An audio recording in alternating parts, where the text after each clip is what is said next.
Hello students, hope you all are safe and well today as well. तो आज का बहुत दिन हो गए क्लास को स्टार्ट किया, बहुत दिनों से क्लास नहीं थी। सर को थोड़ा बहुत पढ़ना वढ़ना भी था, तो उस हिसाब से क्लास नहीं थी। आज अपन क्लास लेते हैं ढंग से, पूरा ये जल्दी खत्म करना पड़ेगा अपन को, सब फालतू टाइम में अपन स्टोरी वोरी सुना के नहीं बैठ सकते। तो आज अपन पढ़ रहे हैं food poisoning. Food poisoning I think सबको पता है कि खाने के अंदर किसी भी चीज़ की खराबी होने की वजह से, खराबी से क्या मतलब होता है, उसके अंदर कोई बैक्टीरिया आ जाए। देखो सिंपल सी बात मैं समझाता हूँ आपको कि अपनी बॉडी क्या है। हाँ, तो क्या सीन चल रहा था। हाँ, मतलब फूड पॉइजनिंग, सबसे पहली बात सिंपल सा एक लॉजिक याद रखो तुम लोग कि अपनी बॉडी के अंदर जो बीमारियां होती है ना, वो तब होती है जब अपनी बॉडी के अंदर कोई सा भी बाहर से कोई माइक्रो ऑर्गेनिज्म या कोई सा भी छोटी मोटी चीज आके अपनी सेल्स को तबाह करे। अपनी सेल्स तबाह होगी तो उन सेल्स की कमी की वजह से अपनी बॉडी के अंदर फंक्शनिंग सही से नहीं होगी और अपन को बीमारियां होने लग जाएगी। तो फूड पॉइजनिंग भी ऐसा ही होता है, फूड के अंदर से जब कोई माइक्रो ऑर्गेनिज्म अपनी बॉडी में इंटर करता है वो और अपनी सेल्स को टारगेट करके उनको खत्म करने की कोशिश करता है, तो अपन ना बॉडी उसको ढंग से संभाल नहीं पाता ना। एक अब समझते हैं, अपन बुक से पढ़ते हैं क्या चीज है।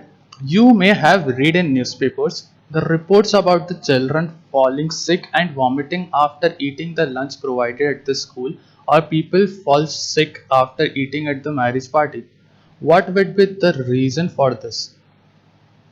आपने सुना होगा, जो बच्चे होते हैं ना, मतलब कि कभी कभी ना बच्चे जब भी स्कूल में खाना वाना खाते हैं या फिर बाहर का कोई खा हुआ के आते तो घर पे आके देखते हैं तो उनको बहुत उल्टियाँ होने लग जाती है या फिर वो बहुत जल्दी से बीमार होने लग जाते हैं।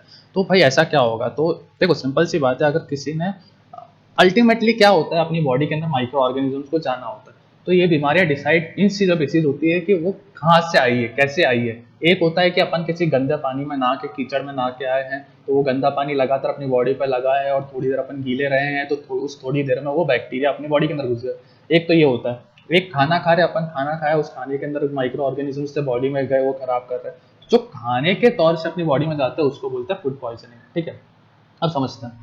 Doctors would tell you that it may be due to food poisoning.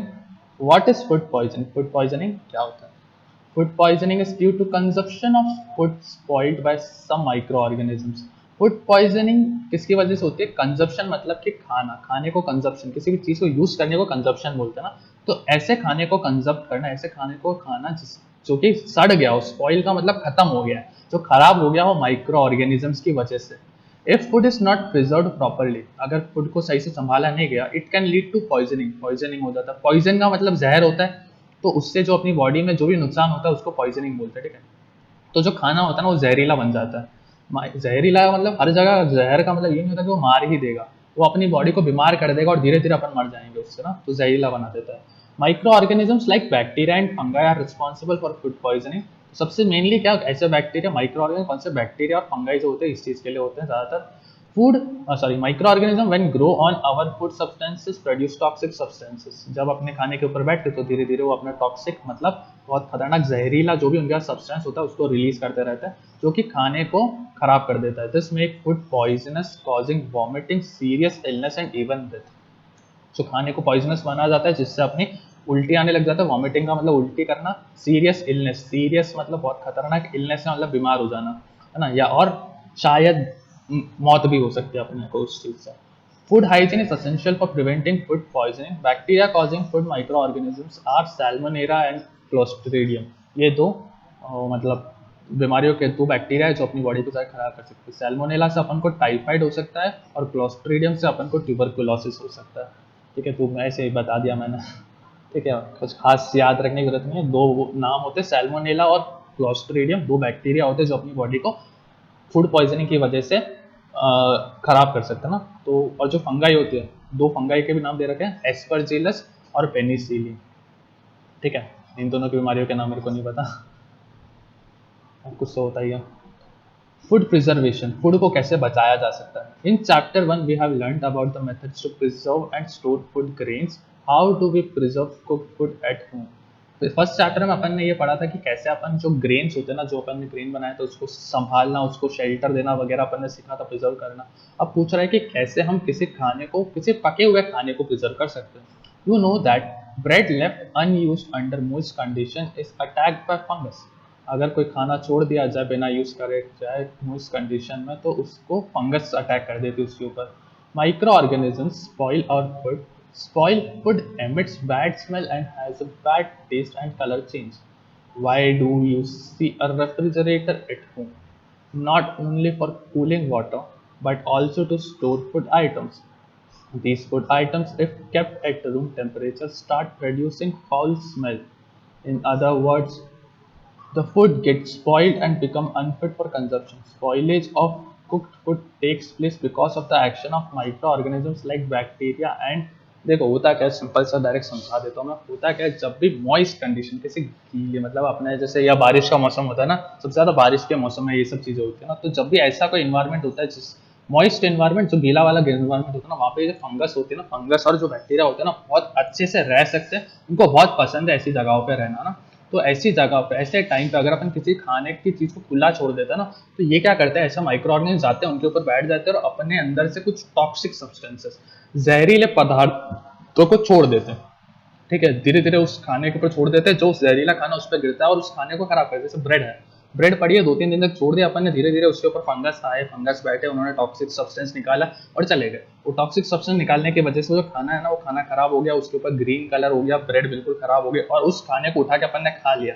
तो जो ब्रेड थी उसके अंदर क्या था फंगस था फंगस बॉडी में जाएगा सेल दिखेगी सेल को मारेगा एक एक करके सेल मरेगी अपनी बॉडी बीमार हो जाएगी और अपन को कुछ ना कुछ बीमारियां होने लग जाएगी तो इसको सेव करना बहुत जरूरी होता है ठीक है तो मतलब पता कैसे पड़ेगा कि अपना खाना सड़ चुका है ठीक है तो 4 चीजें हैं emits bad and foul foul पता है अपन फुटबॉल वगैरह खेलता है तो उसके अंदर फाउल हो जाता है कुछ भी गलत चीज हो रही है ना वो फाउल कहलाती है तो एक तो होती है उसकी नॉर्मल बदबू एक मतलब एक ब्रेड है ब्रेड की सूंघ के देखना कोई बदबू नहीं आती है लेकिन जब सड़ जाता है ना तो उसके अंदर से बहुत गंदी गंदी बदबू आने लग जाती है तो या तो वो गंदी सी बदबू को एमिट करे एमिट का मतलब छोड़ना ठीक है दूसरा टेस्ट चेंज हो जाएगा उसका कड़वा कड़वा सा लगने लग जाएगा nutritive value is affected nutritive value मतलब उसको खाने के बाद जो प्रोटीन और कैल्शियम वगैरह अपन को मिलता था ना वो मिलना कम हो जाएगा और चौथा है कलर चेंज हो जाएगा सब जानते हैं कलर तो चेंज होता ही है सब ठीक है सबको पता ही है अब समझते हैं food preservation is the answer to prevent its spoilage food preservation एक बेहतर तरीका है इस स्पॉइलेज इस सड़ने को बचाने से ठीक है there are many advantages of preserving food some of these are reduces food wastage by avoiding spoilage खाने को कम से कम बाहर रखें मतलब कम से कम खाना बना करके अंदर आप बनाते हैं ना तो बहुत सारा खाना एक साथ बना लेते हैं कि सोचते हैं कि कल खा लेंगे कल सुबह खा लेंगे कल शाम को खा लेंगे तो ये चीज कम से कम करें जितना खाना आपको खाना है एक टाइम पे उतना ही बनाया जाए ठीक है और जिसकी वजह से वेस्ट भी कम होगा और अपना खाना खराब भी नहीं हो पाएगा increase the storage period of food stuff storage period जो खाना होता है ना उसको बाहर रखने से ज्यादा स्टोर करने पे ज्यादा से ज्यादा ध्यान दिया जाए nutritive values retain for a longer period अगर अपन संभाल के रखेंगे तो उसकी न्यूट्रिटिव वैल्यू जो होगी फूड प्रिजर्वेशन की मदद से अपनी जो न्यूट्रिटिव वैल्यू होगी वो बनी रहेगी कैल्शियम प्रोटीन वगैरह ensures food availability in distant places and during option अपन प्रिजर्व करके रखेंगे तो ज्यादा से ज्यादा टाइम तक अपन जैसे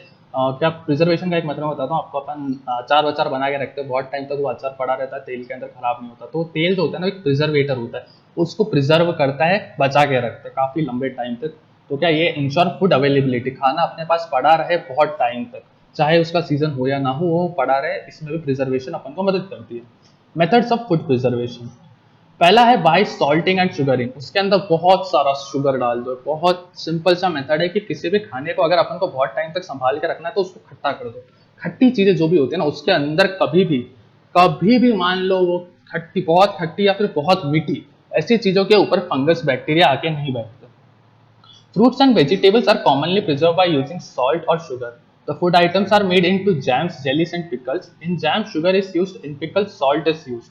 Salting is used to preserve raw mangoes, amla, tamarind, etc. Even in case of meat and fish, salt is used for preservation. Sugar and salt remove water from the cells, thereby preventing growth of microorganism. अभी याद है ना आपको सबसे ज्यादा bacteria को क्या पसंद है गीली जगह बैक्टीरिया फंगस को गीलापन बहुत पसंद है तो जहां पानी होगा वहां पे फंगस और बैक्टीरिया होते हैं तो क्या होता है कि किसी भी चीज को जैसे कि जैम सब जानते हो जैम बहुत मीठा होता है इसकी वजह से वो खराब नहीं हो पाता क्योंकि उसमें बहुत शुगर होता है और पिकल्स जो होते हैं जो अपने अचार वगैरह होते हैं ना वो काफी खट्टे होते हैं ठीक है तो सॉल्ट को क्या क्या चीजों से बचाए सॉल्ट किस चीज में डालते हैं मैंगो जो मैंगो होता है ना पानी में मैंगो उसको डाल के रखते हैं अपन नीम मतलब क्या अपने नमक वाला पानी में डाल के बहुत टाइम तक रख सकते हैं उसको, मैंगोस को, तो फिर अचार बना देते हैं उसका। ऐसा कैसा आंवला भी करते हैं। टैमेरिंड का मतलब होता है इमली, इमली को टैमेरिंड बोलते हैं, ठीक है।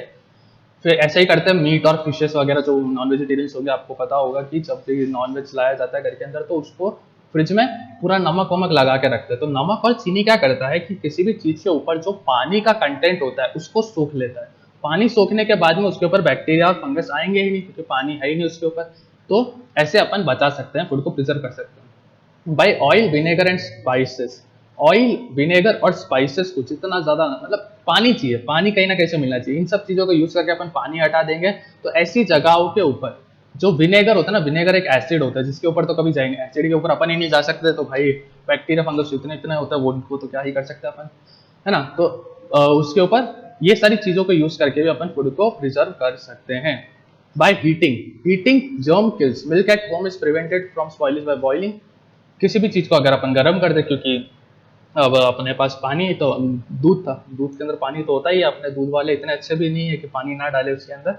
तो उसके अंदर जो बैक्टीरिया होता है ना, उसको मारने के लिए क्या किया जाता है, उसको उबाल दिया जाता है। उबालने की वजह से टेम्परेचर बढ़ जाता है और उतनी गर्मी में जो जर्म्स होते हैं, जो माइक्रो ऑर्गेनिजम्स होते हैं, वो जी नहीं पाते और वहाँ पे खत्म हो जाते हैं।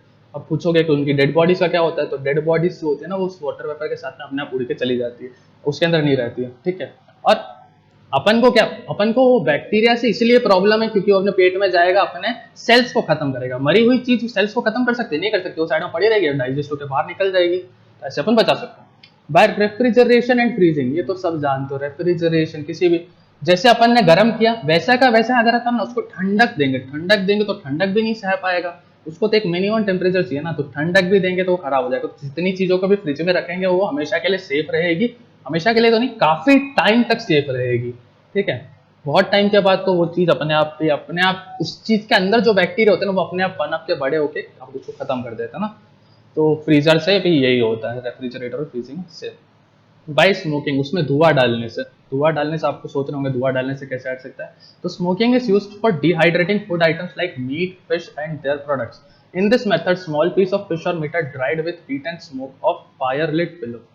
देखा आपने, वो जो अपन, मतलब अपन तो नहीं करते, जो भी ऐसे नॉन वेजिटेरियंस होते हैं ना, वो क्या करते हैं, चिकन वगैरह जो होता है ना, उन सबको ऐसे लकड़ी पर लगा के उसको थोड़ा सा हीट देते हैं, गर्मी देते हैं। गर्मी देने की वजह से वो जो होता है ना, वो बिल्कुल डिहाइड्रेट, डिहाइड्रेट का मतलब पानी से निकल, उसमें से पानी निकल जाता है, पानी निकल जाता है तो फंगस और बैक्टीरिया आ नहीं पाते और बच जाता है अपना खाना। सन ड्राइंग भी वैसा का वैसा काम करता है, सन के अंदर सारी चीज़ों को सूखने के लिए रख देते हैं, उसका पानी निकल जाता है और माइक्रो ऑर्गेनिजम्स नहीं आ पाते। पास्चुराइजेशन मतलब दूध को उबालने के प्रोसेस को पास्चुराइजेशन बोलते हैं, जिससे अपना अभी थोड़ी देर पहले समझा अपन ने। भाई प्रॉपर स्टोरेज एंड पैकिंग, ढंग से पैक कर दो, उसके अंदर हवा नहीं जानी चाहिए, तो वो बराबर पैकिंग। जैसे आपने देखा जो भी पैकेट्स होते हैं ना, चिप्स वगैरह होते हैं, वो बिल्कुल पैक्ड होते हैं, उसके अंदर हवा नहीं जा पाती है, तो हवा के साथ पानी भी नहीं जा पाता है, कुछ नहीं जा पाता है, तो बैक्टीरिया और फंगस भी नहीं जा पाते और बच जाता है। अब बचा अपना सिर्फ नाइट्रोजन साइकिल, जिसको अपन कल के लेक्चर में खत्म कर देंगे। और परसों के दिन दो तीन दिन मान लो, इस चैप्टर को 3 दिन और चाहिए, फिर अपन इस चैप्टर को जल्द से जल्द खत्म करेंगे। तीसरा चैप्टर जल्दी लेंगे और उसको भी स्पीड में खत्म करेंगे ना, ऐसे तो फिर अपना सिलेबस ही नहीं खत्म होगा। So take care, goodbye, thank you.